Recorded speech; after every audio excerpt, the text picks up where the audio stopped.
You're a man of God. Well, then I say I was a man of God. You're not? No. Is there some universal concept of God that all religions share? The question of faith leads us most of the time to a God. What is your view of faith? The question of faith is whatever you actually believe is. You've got a choice of, millions and millions of gods. How do you choose? Another attempt by another so-called expert on a cable television program trying to explain where we came up with this concept of God. In small-scale societies and ancestral communities, there were only a couple of hundred individuals, and it was relatively easy to keep tabs on one another. And that was really important because social reputation matters. The problem is that the larger the society becomes, the more easy it is to take advantage of other people within the group. So that's where this construct or this idea of a moralistic interventionist God that can read our thoughts, that can punish us for our misdeeds, that can act on our behaviors in some symbolic way, it really comes into the picture. These communities that had this idea of such an entity would have been at an advantage over those that lacked the idea of such moralistic gods because it kept people basically in check. Yeah, 3 issues with that musing. Number 1, I'm very glad that he recognizes the total depravity of man and that we're evil at the core, born in iniquity. And if we don't have somebody controlling or curbing our behavior, we'll be very, very naughty. Number 2, last time I checked, a scientific statement. A statement about knowledge, something we know. Testable, verifiable, observable, repeatable. Did any of his statements have science to support them? No, mere musings. This is what never saw this. We don't have any records of this, but what we think happened was a small group of people, they were pretty good in their behavior overall because some people could control just a few people. But we imagine when the city got bigger, they lost control. So they came up with this idea, I know, we'll make up an imaginary being that we have absolutely no concept of. We'll concoct something out of thin air that doesn't actually exist in order to exude control over people and ourselves. Yeah, unfortunately, there is simply no scientific basis for that. Third observation for your consideration, this man actually proves, both in what he is saying and what he is imagining, Romans 1. It says here in Romans 1, for what can be known about God is plain, because God has shown it to them, so that the creature on the judgment day cannot plead that if the student didn't learn, the teacher didn't teach, because the teacher in this case is the perfect, omniscient God. And if the student fails to get the message from this pedagogue, there is no excuse. For he says, his invisible attributes, even his eternal power and divine nature, have been clearly perceived ever since the creation of the world. So they are without excuse. Hey, there's a shocker. The Bible explains the 2 groups with the 2 views from Morgan Freeman's The Story of God cable series. The first group of people, if you recall, are people who invent a religious system. They don't worship the true God, but they worship a God. That's the first group, but the second group was the individual, the expert professor from New Zealand, who was trying to explain why God doesn't exist.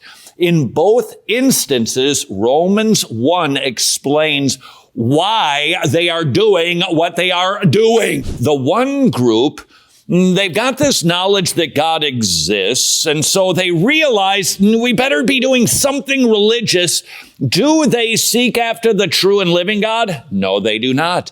They fashion a god to suit themselves and worship it in an effort to suppress the truth of the true God. The fellow who is the expert, however, was doing the same thing, but simply from a different angle. He was trying to explain away why God exists. And the reason for both of those groups rejecting God is because they have a reprobate mind. You say, you mean like they walk around in raincoats and flash people? That's not what's meant by a reprobate mind. Certainly it includes that, but it's our busted brain. It is our fallen computer that misfires and does wrong things because of the curse, because of the fall, because of sin. Our minds don't think the way that they're supposed to. You say, that's a shame for those people that they were born that way. Hold the phone, Henrietta. We were all born that way. We were all born with brains that hate God. As soon as an unborn-again individual starts to ponder outside of the realm of math or science or history and enters into the field of theology, you see two groups of people that operate from the same busted foundation.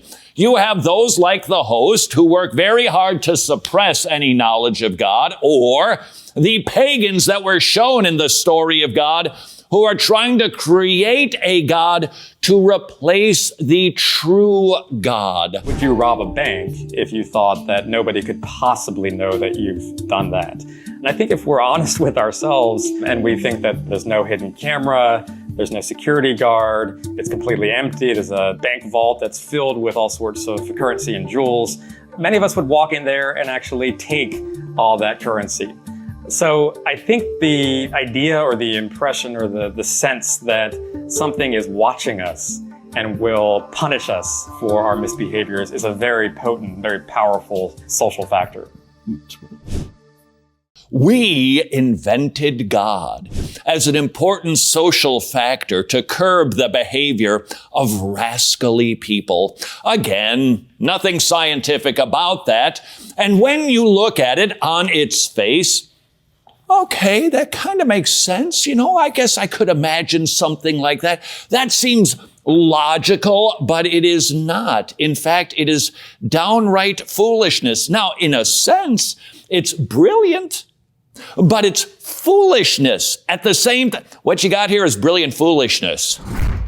That in fact, if a person begins the pattern of their thinking at the outset by refusing to acknowledge what they know to be true.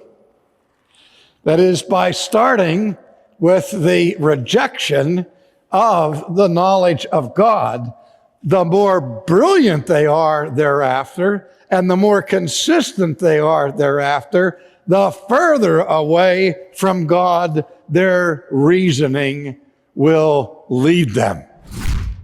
Wow. They can be brilliant rhetoricians. It seems so plausible. And the more clever and the more appealing it is, the more wrong it actually is. Now, what is the point of this exercise? There are many. First of all, recognizing the issue of foreign religions, of other theological systems besides the one presented in the Bible, are all not people trying really hard to figure it out. No, God has given them a knowledge that He exists. He's given everybody a conscience. And so when they fashion a God to suit themselves, it's as if they're going, I don't want you. Get out. I'll make up this to replace you. So it's not this trying to figure out God, and they're just a little misguided. And if we can just push them just a little bit down this track, then maybe they'll become a Christian. The second thing that we should consider are those people that we know, love, perhaps live with or work with, who give some sort of a surface presentation that maybe, just maybe, they're interested in the things of God. And so we think that they are seekers by nature, And we just need to help them get a little bit closer to God. Understanding Romans 1 and that the bent of the born pagan, which we all were, is not a groping toward God. It is actually a moving away from God. They want the stuff that something inside of them says, I need this. My conscience troubles me. I need peace. I need purpose. I need all of those things. Why? Because God made us to have those things so that we would be like Him.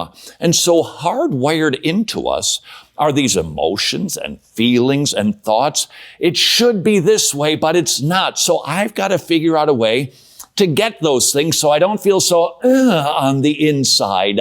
Do they come humbly seeking after God? No one seeks after God. They're merely seeking the benefits, and they don't want God to be a part of it. So what do?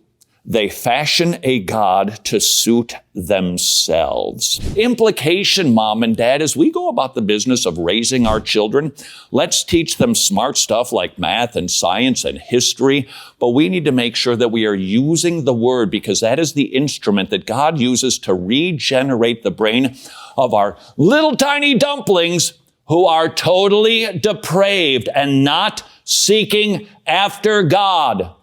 Even sometimes when they're singing, Jesus loves me, we need to make sure that we are preaching the gospel persistently and consistently so that God will use the proclamation of the word to regenerate their heart, give them new desires, a new will, and new thinking that is increasingly in alignment with His word. That is our primary task as parents. Until tomorrow, go serve your King.